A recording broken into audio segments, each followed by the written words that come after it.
Michelle arrived at the house, exhausted from the long journey. She knew she didn't have to travel so long to get here, but she couldn't contain her excitement to explore these jungles with Claude. The area was beautiful.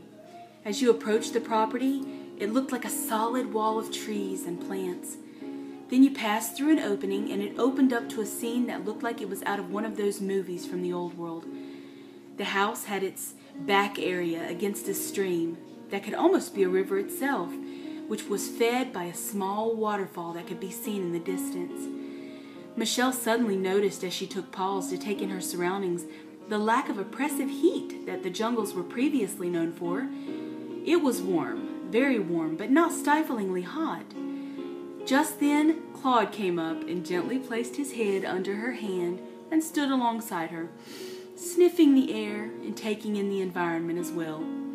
She took advantage of the peaceful moment of prayer to say thank you to Jehovah, thanking him for this kindness she's been shown and the kindness he is showing mankind by making sure they never experience temperature extremes again. As her and Claude continued to walk along the property, she could see his excitement rising. Soon, just as she thought, he stood in front of her, tail twitching back and forth. She was tired, though, and didn't know how long she could go running through the jungle with Claude. She then noticed a note left on one of the deck chairs. It was being held down by a beautiful stone, carved and polished. She opened it and read its contents. "Hello, Michelle. It is our pleasure to provide our humble home as a place of shelter and rest in this amazing environment. I'm sure you're tired, and your panther is very eager to go exploring with you. May I suggest you have him explore on his own? Jehovah has heightened our relationship with the animals, and I have been specializing in studying animal behavior. They are far more empathetic than you can imagine. Of course, they don't really get a chance to show that trait in this new world. Simply tell your panther, Claude, isn't it, to go exploring and that you're tired. Make sure you show through your body language that you truly are tired. He'll understand. Until we meet in person, please enjoy everything this place has to offer." Claude bounded over to her, and he looked like he was going to explode, jumping back and forth in excitement, seeming to beg her to go running in the jungle with him. The joy and excitement in his eyes was palpable.